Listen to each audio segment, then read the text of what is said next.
Hello teachers. और UP PGT का हम 2019 का पेपर सॉल्व कर रहे हैं और ये 2019 का पेपर जो था 2016 में जो वैकेंसी आई थी तब हुआ था। ठीक है, तो मैं इसके जो 125 क्वेश्चन है उनको सॉल्व कर रहा हूँ। ये 7वीं वीडियो है, उससे पहले की 2 वीडियो में 20-20 क्वेश्चन, बाकी में मैं 10-10 क्वेश्चन के हिसाब से सॉल्व कर चुका हूँ। अब तक हम 90 क्वेश्चन सॉल्व कर चुके हैं। ठीक है, तो आज जो है 91 टू 100 क्वेश्चन हम सोल्व कर रहे हैं। तो 91 क्वेश्चन कह रहा है कि विच of the following metal hydroxide is strongest base. देखिए ये ग्रुप 2 के एलिमेंट है, मैग्नीशियम, बेरिलियम, बेरियम और कैल्शियम ग्रुप 2 के एलिमेंट है। जैसे बेरिलियम ये हो गया, मैग्नीशियम ये हो गया, कैल्शियम, स्ट्रॉन्शियम, बेरियम, रेडियम इसमें नहीं दिया हुआ है। तो इनके पास 2 OH हैं, हर एक के पास 2 OH है, लेकिन मैं अभी एक OH ही लगा लेता हूँ। ठीक है ना, इसके पास ही मैंने एक OH लगा लिया। तो हमें पता है टॉप टू बॉटम साइज बढ़ता है पीरियोडिक टेबल में। ठीक है ना, तो जैसे जैसे साइज बढ़ेगा बेरिलियम से मैग्नीशियम का साइज छोटा होगा, यानी कि मैग्नीशियम का बड़ा होगा, कैल्शियम का और बड़ा होगा, स्ट्रॉन्शियम का और बड़ा होगा और बेरियम का और बड़ा होगा। तो जैसे जैसे साइज बढ़ता है बॉन्ड की लेंथ भी बढ़ती है और बॉन्ड को तोड़ना आसान हो जाता है। इसलिए बेरियम वाला जो होगा इसका बॉन्ड आसानी से ब्रेक हो जाएगा और ये मोर बेसिक होगा। ठीक है, अच्छा एक क्वेश्चन और आता है कि जैसे ग्रुप 1 के हाइड्रोक्साइड है, मान लो मैं कंपेयर कर लेता हूँ NaOH को MgOH होल ट्वाइस से, और मैं कहता हूँ कि इन दोनों में मोर बेसिक कौन है। तो कुछ बच्चे इस क्वेश्चन को गलत कर लेते हैं। वो देखते हैं यहाँ तो एक ही OH है, यहाँ 2 OH है, तो ये मोर बेसिक होना चाहिए, जबकि ये बात गलत है। दानवीर वही होता है जिसके पास पैसे भले ही कम हो पर दान दे। तो इनके पास पैसे ज़्यादा हैं पर ये दान देने के मामले में सोडियम से कमज़ोर है, क्योंकि लेफ्ट टू राइट साइज जो होता है घटता है। तो सोडियम का साइज लार्ज है इसलिए इसका बॉन्ड भी लार्ज है, मैग्नीशियम का साइज स्मॉल है तो इसका बॉन्ड भी स्मॉल है। और हमें पता है लार्ज बॉन्ड को तोड़ना आसान है, यानी कि ये OH आसानी से रिलीज कर देगा। इसलिए ग्रुप 1 के जो हाइड्रोक्साइड होते हैं वो मोर बेसिक होते हैं, ग्रुप 2 वालों से होते हैं। ये थोड़ा सा आप ध्यान रखेंगे। ठीक है, ये इंपॉर्टेंट क्वेश्चन है। चलिए आगे बढ़ते हैं। 92 क्वेश्चन कह रहा है कि कौन सा vitamin, which of the following vitamin play a vital role in the coagulation property of blood. ये साथियों मैं बता दूं यूपी पीजीटी के हम क्वेश्चन कर रहे हैं जो 2019 में आए थे। ठीक है ना, केमिस्ट्री में। तो वो हम सारे क्वेश्चंस कर रहे हैं, कभी आप सोचो कि मैं कहाँ कौन से क्वेश्चन करवाने लग गया। तो विटामिन के जो है ये याद रखेंगे आप, विटामिन के आपका ब्लड क्लॉटिंग में हेल्प करता है। अगर ब्लड क्लॉट किसी का नहीं हो रहा है इसका मतलब ब्लड उसके पास विटामिन के की कमी हो गई है। विटामिन से रिलेटेड 2-3 क्वेश्चन और मैं बता देता हूँ। फैट सोलेबल विटामिन कौन कौन से होते हैं ये याद रखेंगे आप, और वाटर सोलेबल विटामिन कौन कौन से होते हैं। वाटर सोलेबल विटामिन कौन से होते हैं, तो फैट सोलेबल विटामिन आपका ए है, विटामिन डी है, विटामिन ई है, विटामिन के है। तो ये जो विटामिन के था ये आपका फैट सोलेबल था। ठीक है ना, फैट सोलेबल है। विटामिन डी भी आपका क्या है, फैट सोलेबल है। ठीक है, और विटामिन ई भी आपका क्या है, फैट सोलेबल है। ठीक है, और ये विटामिन सी था, यहाँ पर विटामिन सी लिखा हुआ था वो गलत हो गया मुझसे। ठीक है ना, विटामिन सी। और वाटर सोलेबल जो होते हैं बी कॉम्प्लेक्स होते हैं, जैसे B6 और B12 हो गया, और एक विटामिन सी होता है, याद रखेंगे। ठीक है, ये वाटर सोलेबल है। अच्छा विटामिन सी का दूसरा नाम क्या है, एस्कॉर्बिक एसिड।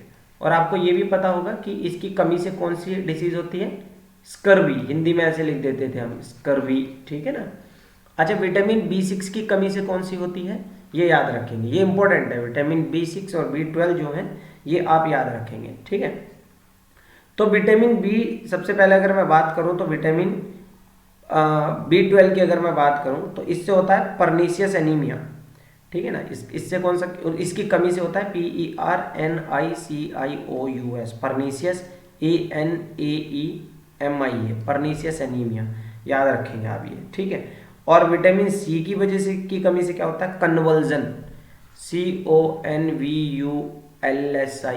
कन्वर्जन। ठीक है, ये ध्यान रखेंगे आप। इसमें सेल्स जो होती हैं फ्रेगाइल हो जाती हैं। इसमें एनीमिया जो है वो आपका पता ही है, जो रेड ब्लड सेल होती हैं वैसे तो वो गोल होती हैं, लेकिन वो ऐसी होती हैं, हंसिया के आकार की होती हैं, जिसको सिक्कल सेल एनीमिया भी हम जनरली बोल देते हैं। तो सिक्कल सेल की तरह से होगी।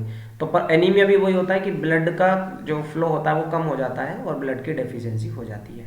ठीक है, विटामिन डी जो होता है कहते हैं ना धूप में होता है, धूप में नहीं होता, धूप की प्रेजेंस में बनता है, सनलाइट की प्रेजेंस में बनता है। ये भी क्वेश्चन आया हुआ इस साल 2019 में। तो ये सनलाइट की प्रेजेंस में बनता है विटामिन डी, ये ध्यान देना, हम गलती कर लेते हैं धूप में होता है। धूप में कुछ नहीं है, धूप तो सनलाइट एच न्यू फोटोन है एक, और कुछ नहीं है, उसमें कोई विटामिन नहीं होता। धूप की प्रेजेंस में हमारी जो स्किन जो होती है लाइट को एब्जॉर्ब करके विटामिन डी बॉडी में बनाती है, याद रखेंगे। इससे आपका इसकी कमी से क्या होता है, बोन डिफॉर्मिटीज, बोन जो है कमजोर हो जाती है। विटामिन ई की वजह से क्या होता है, सेक्स पावर कम हो जाती है, या आप ये कह सकते हैं फर्टिलिटी लॉस हो जाता है, ठीक है ना। मेल में स्पर्म का फॉर्मेशन कम होगा और फीमेल में एग का फॉर्मेशन कम होगा, ठीक है ना। यानी कि ये सेक्स जो होते हैं उनको अफेक्ट करता है, ठीक है। विटामिन के आपका हो ही गया, तो ये थोड़ा ध्यान रखेंगे। 93 कह रहा है which of the following is react with CO2 to produce oxygen in closed system such as submarine. देखो जैसे कोई सबमरीन जा रही है, ये मान लेते हैं ये समुद्र है और समुद्र के अंदर हमारी कोई सबमरीन है, पनडुब्बी जिसको बोलते हैं। अब पनडुब्बी के अंदर आदमी बैठे हुए हैं, ठीक है ना, सोल्जर बैठे हुए हैं हमारे। तो अब ये बताओ इनको ऑक्सीजन कहाँ से मिलेगी। चलो ऑक्सीजन के सिलेंडर ले जाएंगे, लेकिन एटमॉस्फेयर में जो कार्बन डाइऑक्साइड आएगी उसका क्या होगा। तो उसके लिए हमारे पास पोटासियम सुपर ऑक्साइड होता है, ताकि वो CO2 के साथ रिएक्ट करके K2CO3 बना देता है और ऑक्सीजन गैस छोड़ देता है थोड़ी सी। तो इसका बेनिफिट क्या हो गया, जो CO2 हमारी खर्च हो रही थी उसमें से ऑक्सीजन भी निकल जाती है।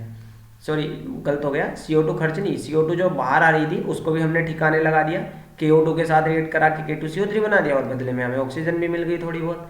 तो ये ऑक्सीजन प्रोड्यूस करने में हेल्प करता है। और सिर्फ सबमरीन में नहीं, स्पेस में जब जाते हैं, ठीक है, तो वहां पर भी एस्ट्रोनॉट जो होते हैं वो KO2 का यहाँ पर यूज करते हैं। और एक बात और है, KO2 में आप मुझे कमेंट करके बताएंगे, और अगर कमेंट करके ना बताओ तो जरूर चेक जरूर कर लेना मेरे प्यारे टीचर, ऑक्सीजन की ऑक्सीडेशन स्टेट मुझे यहाँ पर बताना कितनी है, ठीक है ना। KO2 में देखो मैं आपको 3 बता रहा हूँ, एक तो N2O, एक है मेरे पास Na2O2 और एक है मेरे पास K2O। इन तीनों में ऑक्सीजन की ऑक्सीडेशन स्टेट आप मुझे कमेंट करके बताएंगे, फिर मैं बताऊंगा सही क्या है, ठीक है। इंपॉर्टेंट क्वेश्चन है ये।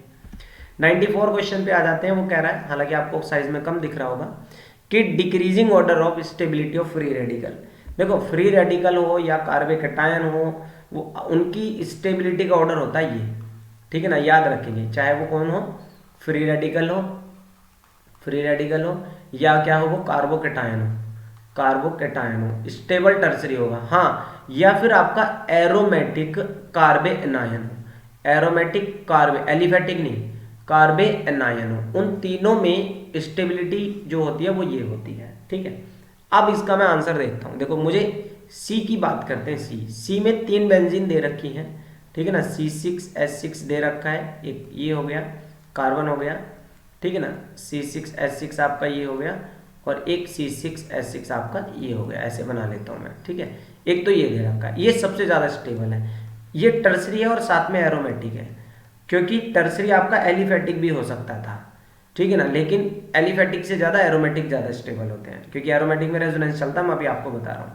उसके बाद सेकेंडरी है, 2 बेंजीन है, तो 2 बेंजीन वाला क्या होगा आपका, 3 बेंजीन वाले से ये फ्री रेडिकल होता है, जहां पर आपका क्या आ जाता है, एक सिंगल इलेक्ट्रॉन होता है। फिर उसके बाद एक दे रखा है सिंगल बेंजीन वाला, मतलब प्राइमरी हो गया वो, तो उस पर बदले में 2 कौन आ जाएंगे, हाइड्रोजन आ जाएंगी।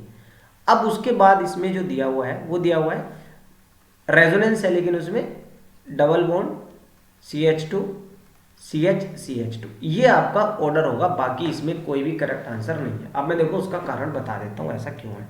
टर्सरी कार्बो एनायन में मेरे प्यारे साथियों क्या होता है, टर्सरी कार्बो एनायन जो होता है ये स्टेबल इसलिए होता है क्योंकि इसको इलेक्ट्रॉन मिल जाते हैं। जैसे मान लो यहीं पर ये बेंजीन को मैं ऐसे भी दिखा सकता हूँ, इसको एक इलेक्ट्रॉन यहाँ मिल जाएगा, ये यहाँ ले आएगा तो डबल बॉन्ड बन जाएगा और ये इस तरह का कुछ स्ट्रक्चर बनाएगा। मैं सिर्फ इस बेंजीन को बना रहा हूँ, इसको PH लिख दूंगा मैं, ठीक है ना। ये PH हो गया, ये PH हो गया, और इस वाले में क्या होगा आप ध्यान से देखें तो यहाँ डबल बॉन्ड बन जाएगा, सॉरी यहाँ डबल बॉन्ड बन जाएगा, और क्या होगा, और ये वाला सिंगल इलेक्ट्रॉन यहाँ आ जाएगा, ठीक है ना। दोबारा समझो, ये जो 2 इलेक्ट्रॉन थे इसमें से एक गया इलेक्ट्रॉन यहाँ और एक आ गया टूट के यहाँ, और ऊपर से एक इलेक्ट्रॉन ये आया, तो इन दोनों इलेक्ट्रॉन ने मिलकर बना लिया बॉन्ड और ये वाला टूट के आ गया यहाँ। बस अब ये ऐसे स्ट्रक्चर बनते चले जाएंगे, एक इसको दे देगा, ये फिर से नीचे गिर जाएगा, ये यहाँ आ जाएगा। तो एक बेंजीन 3 स्ट्रक्चर बनाएगी, ये भी 3 स्ट्रक्चर बनाएगी, ये भी 3 स्ट्रक्चर बनाएगी, तो इसमें बनेंगे 9 स्ट्रक्चर। इसमें बनेंगे 3 और 3 6, इसमें बनेंगे 3 और इसमें सिर्फ एक ही बनेगा, ये यहाँ जा सकता है बस। ठीक है, तो जितने ज़्यादा स्ट्रक्चर होते हैं उतनी ज़्यादा क्या होती है, स्टेबिलिटी होती है, इसलिए ये वाला जो है ज़्यादा स्टेबल है। ठीक है, आगे बढ़ते हैं। क्वेश्चन नंबर 95 वो कह रहा है which of the following can be derived from the organometallic compound. अब ऑर्गेनोमेटेलिक कंपाउंड होते क्या हैं ये आपको बताना है भाई। ऑर्गेनोमेटेलिक कंपाउंड होते हैं जिसमें कार्बन जो होगा वो डायरेक्ट किससे जुड़ा हुआ होगा, कार्बन डायरेक्ट किससे जुड़ा हुआ होगा, किसी मेटल से जुड़ा होगा, उसको ऑर्गेनोमेटेलिक कंपाउंड बोलते हैं। ठीक है, तो ऑर्गेनोमेटेलिक कंपाउंड इनमें से किस में से बनेंगे, इनमें से किस में से बनेंगे। देखो टेफ्लॉन जो है वो आपका एक पॉलीमर है, CF2 डबल बॉन्ड CF2 के पॉलीमेराइजेशन से बनता है और ये आपका टेफ्लॉन होता है। ये नॉन स्टिकी बर्तन में यूज होता है, ये टेफ्लॉन है, दिस इज टेफ्लॉन। और दिस इज मोनोमर यूनिट जिसको टेट्राफ्लोरोइथीन बोलते हैं। ठीक है ना, और इसका नाम शॉर्ट में बोल दिया जाता है पॉलीटेट्राफ्लोरोइथीन या इथाइलिन, तो ये ध्यान रखेंगे। अब फ्रियोन की बात की जाए तो आपको पता है ये CF2Cl2 या Cl2CF2 होते हैं। तो आप बताओ ऑर्गेनोमेटेलिक कहाँ से मिलेगा। ऑर्गेनोमेटेलिक में तो कार्बन मेटल से जुड़ा हुआ होना चाहिए, तो यहाँ तो कार्बन क्लोरीन से जुड़ा हुआ है, यहाँ कार्बन फ्लोरीन से जुड़ा हुआ है। नाइलॉन जो है, नाइलॉन दो तरह के होते हैं, नाइलॉन 6, ये ध्यान दे लें, नाइलॉन 6 या नाइलॉन 66। ठीक है ना, तो इसका मतलब है इसमें एक ही यूनिट है जिससे मिलकर ये बना है, उसको बोलते हैं कैप्रोलैक्टम। उसको क्या बोलते हैं, कैप्रोलैक्टम। उस कैप्रोलैक्टम का स्ट्रक्चर ये होता है। ठीक है ना, 6 कार्बन है, 1 2 3 4 5 6, रिंग नहीं है बीच में, तो इसलिए इसका नाम पड़ा नाइलॉन 6। लेकिन इसमें भी कार्बन नाइट्रोजन से लिंक है, ना कि मेटल से। ठीक है, अब नाइलॉन 66 में क्या होता है, उसमें हेक्सामिथाइलिन डायमीन होता है, मतलब हेक्सामिथाइलिन हो गया, देखो ये हेक्सामिथाइलिन डायमीन, और एक होता है आपका एडिपिक एसिड, ये एडिपिक एसिड होता है। इसमें भी 6 कार्बन ही होते हैं एडिपिक एसिड में भी, तो इसलिए इसमें भी 6 कार्बन, इसमें भी 6 कार्बन, इसलिए 6 बोलते हैं। अब होते हैं सिलिकॉन। सिलिकॉन क्या होते हैं, इसमें सिलिकॉन होता है और साथ में आगे क्या जुड़ जाता है, ऑक्सीजन या कार्बन के ग्रुप लगे हुए होते हैं, यहाँ साइड में एक चेन बनती चली जाती है ऐसे। अब आप बताओ यहाँ पर कार्बन सिलिकॉन के साथ अटैच है कि नहीं है, तो ये ही आपका क्या होगा, आंसर होगा। ठीक है, ये इनऑर्गेनिक ईथर भी कहलाते हैं ROR के बेस पे, क्योंकि ROR तो इन्हीं के बीच में है ना ये, तो R का मतलब यहाँ पर इनऑर्गेनिक मेटल है। Which among the following 3D series element does not show the property characteristic of transition element, transition metal। देखो ट्रांजिशन मेटल वही कहलाएगा, ट्रांजिशन मेटल वही कहलाएंगे जिसमें इलेक्ट्रॉन की ट्रांजिशन हो सके, जिनमें इलेक्ट्रॉन की ट्रांजिशन हो सके। ट्रांजिशन मतलब एक ग्राउंड स्टेट से दूसरी स्टेट में जा सके। अब मेरे प्यारे टीचर साथी हो, अब इलेक्ट्रॉन ग्राउंड से एक्साइटेड में तो तभी जाएगा ना जब डी में जगह हो, जब डी में जगह होगी तभी तो जाएगा ना, जब डी में जगह होगी तभी तो जाएगा। अब आप एक बात बताओ मुझे, डी में जगह कहाँ है यहाँ, अगर जिसमें 1 से लेकर 9 तक इलेक्ट्रॉन होंगे उनमें तो डी में जगह है ना। ठीक है, तो इनमें जा सकता है, लेकिन अगर डी में 10 हो जाएंगे तो डी में तो इलेक्ट्रॉन ग्राउंड से एक्साइटेड में जाने की जगह ही नहीं है, तो ये तो ट्रांजिशन हो ही नहीं सकती। और जिंक जो है आपका, अगर आप इसकी इलेक्ट्रॉनिक कॉन्फ़िगरेशन देखें तो 1s2 2s2 2p6 3s2 3p6 4s2 3d10। अब आप इसमें देखें तो डी में कितने इलेक्ट्रॉन है, 10। चलो इसको एक मौका दिया जाता है, एक ये भी कहा जाता है अगर चलो नॉर्मल किसी के पास डी में 10 इलेक्ट्रॉन नहीं है तो अगर वो 2 इलेक्ट्रॉन निकाल दे उसके बाद डी में 1 से लेकर 9 इलेक्ट्रॉन है तब भी उसको ट्रांजिशन कहेंगे। लेकिन अगर मैं 2 इलेक्ट्रॉन निकालूं तो एस से निकलेंगे, तो डी में तो यहाँ फिर भी 10 ही रहेंगे, तो इसका मतलब ये तो अब भी ट्रांजिशन नहीं करा सकता, तो ये ट्रांजिशन है ही नहीं। ठीक है ना, जिंक ट्रांजिशन नहीं है। अच्छा देखो कॉपर क्या होता है, कॉपर होता है 29, तो इसको क्या कहा जाता है 1s2 2s2 2p6 3s2 3p6 4s2 3d9। हालांकि ये कॉन्फ़िगरेशन नहीं होती, आपने पढ़ा होगा और बच्चों को पढ़ा भी रहे होंगे अगर टीचर होंगे तो, डी में 10 हो जाते हैं और इसमें 1 इलेक्ट्रॉन हो जाता है, ये एक्सेप्शनल बिहेवियर है। तो मेरे प्यारे टीचर साथियों डी में तो इसमें भी नहीं है, ठीक है ना, और सिर्फ कॉपर में नहीं, नीचे एक सिल्वर होता है, उससे नीचे एक गोल्ड और होता है, इनमें भी नहीं है। इसमें 4d9 4d10 होते हैं, इसमें 5d10 होते हैं। तो अब क्वेश्चन ये आता है कि भैया तो फिर इनको ट्रांजिशन क्यों कहा गया? तो क्योंकि मैंने क्या कहा, 2 इलेक्ट्रॉन निकाल के देखने हैं। आप 2 इलेक्ट्रॉन निकालो, इसमें से एक इसमें जाएगा, एक इसमें जाएगा, तो इसमें भी डी में 9 बचे 49, और इसमें भी डी में 9 बचे, तो ये तो दोनों ट्रांजिशन हो गए, ठीक है ना, इवन तीनों ट्रांजिशन हो गए। इसलिए कॉपर सिल्वर गोल्ड ट्रांजिशन है, क्योंकि +2 ऑक्सीडेशन स्टेट में उनके पास डी में कितने इलेक्ट्रॉन है, 9 इलेक्ट्रॉन है। लेकिन zinc cadmium mercury periodic table में देखेंगे ऊपर नीचे रखे हुए हैं, ये ट्रांजिशन नहीं है, क्योंकि इनके पास नॉर्मल और +2 ऑक्सीडेशन स्टेट में इनके पास डी में 10 इलेक्ट्रॉन ही है, ठीक है ना। चलिए अब आगे बढ़ते हैं। 97 क्वेश्चन कह रहा है which of the following is not an electrophile. Electrophile कौन होते हैं? इलेक्ट्रोफाइल कहलाते हैं जो इलेक्ट्रॉन वाली जगह पर अटैक करेंगे, जो नेगेटिव पर अटैक करेंगे, नेगेटिव पर अटैक करेंगे, वो आपके इलेक्ट्रोफाइल है। तो देखो नोट पूछ रहा है, नोट तो H पॉजिटिव तो करेगा ना, इलेक्ट्रोफाइल होगा, ठीक है ना, तो ये भी नहीं है। Br पॉजिटिव है ये मेरे प्यारे साथियों, तो ये भी अटैक नहीं करेगा। अब Bf3 है, तो बोरॉन के पास है देखो 3 बॉन्ड का मतलब है 6 इलेक्ट्रॉन, 2 इसमें 2 इसमें 2 इसमें, तो 6 है, इसे तो 2 चाहिए, तो ये भी ढूंढता फिरेगा इलेक्ट्रॉन कहीं मिल जाए ताकि मैं वहां पर अटैक कर लूँ, ठीक है, तो ये भी इलेक्ट्रोफाइल नहीं है। लेकिन अमोनिया जो है हमें पता है इस पे है लोन पेयर। अब ये लोन पेयर है, तो ये तो कहाँ अटैक करेगा, जहाँ पॉजिटिव चार्ज है, यानी कि ये तो न्यूक्लियस पे अटैक करेगा, तो ये तो न्यूक्लियोफाइल हुआ, और ये न्यूक्लियोफाइल हुआ, तो हमें क्या देखना था, यही देखना था जो इलेक्ट्रोफाइल नहीं है। तो आंसर क्या हो जाएगा, अमोनिया, क्योंकि ये न्यूक्लियोफाइल है। आगे बढ़ते हैं। 98 कह रहा है, 98 में कह रहा है कि heat exchange at constant volume is equal to which of these. देखो तो आपने एक फॉर्मूला पढ़ा होगा, delta H is equal to delta E plus P delta V। देखो थर्मोडाइनमिक के मैंने बहुत सारे क्वेश्चन टेलीग्राम चैनल पे डाले थे, तो उससे रिलेटेड भी आपको हेल्प मिल सकती है। तो आपने क्या करना है, जस्ट फॉर्मूले याद करने हैं और आपको बड़ा आसान हो जाएगा। अब वो कह रहा है एट कांस्टेंट वॉल्यूम, तो डेल्टा V कितना होगा जब कांस्टेंट वॉल्यूम होगा 0, तो डेल्टा H किसके इक्वल हो गया, डेल्टा E के। तो मैं डेल्टा E लिखता हूँ, बाकी की बुक डेल्टा U लिखती हैं। डेल्टा U मतलब इंटरनल एनर्जी, तो किसके इक्वल होगा एंथैल्पी चेंज, भाई इंटरनल एनर्जी के इक्वल होगा। हीट चेंज, हीट मतलब delta H change at constant volume, मतलब जहाँ डेल्टा V 0 होगा, is equal to which of these, तो वो किसके इक्वल हो जाएगा, डेल्टा U के।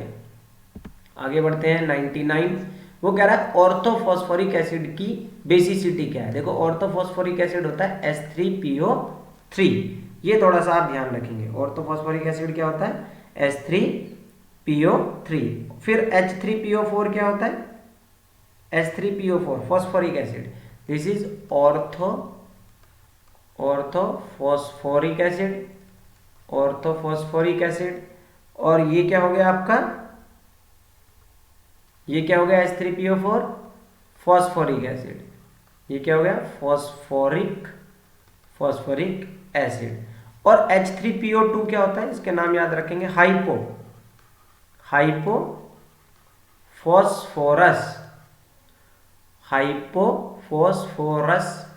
एसिड, ठीक है ना। तो ये आप थोड़ा सा ध्यान रखेंगे, ठीक है। चलो तो अब इसके स्ट्रक्चर बनाते हैं। देखो स्ट्रक्चर से आपको समझ में आ जाएगा। इनकी एक बेसिक थीम है, फॉस्फोरस के साथ आपको एक डबल बॉन्ड और लगाना ही लगाना है, बस ये फिक्स है। बाकी कितने ऑक्सीजन बचे, 2, तो जितने ऑक्सीजन बचे उनके साथ आपको हाइड्रोजन लगाना है। 3 में से 2 हाइड्रोजन भी लग गए, तो 1 हाइड्रोजन बचा। ऐसे अब इसका स्ट्रक्चर बनाओ। एक मैंने ये तो बताया ना आपको। अब 4 में से कितने ऑक्सीजन रह गए, 3, और ऑक्सीजन के साथ आपको हाइड्रोजन लगाना ही लगाना होता है, ठीक है। अब इस पे आ जाओ। एक तो ये बन ही गया, कितने ऑक्सीजन रह गए, 2 में से 1 तो ये लग गया, 1 ही रहा ना, तो उसके साथ आपको हाइड्रोजन लगाना ही लगाना एक के साथ, बाकी ऐसे लगा दोगे आप। तो वो कह रहा है बेसिसिटी। देखो बेसिसिटी का जनरल तो मतलब ये होता है कि कोई एसिड न्यूट्रल होने के लिए कितने बेस को की जरूरत है। तो भाई वो जितने H देगा उतने बेस चाहिए, उतने क्या चाहिए उसको, बेस चाहिए न्यूट्रल होने के लिए, वही बेसिसिटी कहलाएगी। और H वही जा सकते हैं जो ऑक्सीजन से अटैच हो। तो यानी कि एक तो ये वाला H जा सकता है, तो एक OH की जरूरत पड़ेगी, एक ये वाला H जा सकता है, तो एक ये OH की जरूरत पड़ेगी। तो ऑर्थोफॉस्फोरिक एसिड को कितने बेस चाहिए? 2 बेस चाहिए, तो आंसर हो जाएगा 2। और फॉस्फोरिक एसिड को कितने चाहिए? अब देखो ट्रिक ये है, जितने OH होते हैं दरअसल उतनी बेसिसिटी मान लिया करो आप, ठीक है। तो उसके लिए 3 हो जाएगी इसकी बेसिसिटी, इसके लिए बेसिसिटी 1 हो जाएगी, ठीक है ना। और वैसे मैंने कंसेप्ट बता दिया आपको कितने बेस चाहिए। और आज का क्वेश्चन है विच ऑफ द फॉलोइंग, देखो जो मैं पीछे बता रहा था आपको, which of the following is synthesised by sunlight, तो विटामिन डी। कुछ क्वेश्चन बोर्ड ऐसे भी पूछता है किसी के 0 नंबर ना आ जाए, ठीक है ना, तो कुछ आसान से क्वेश्चन भी रख दिए जाए, जैसे कि ये हो गए। तो उम्मीद आपको ये चीज़ समझ में आई होगी, बाकी की वीडियो आप बाद में देख लें। Thank you.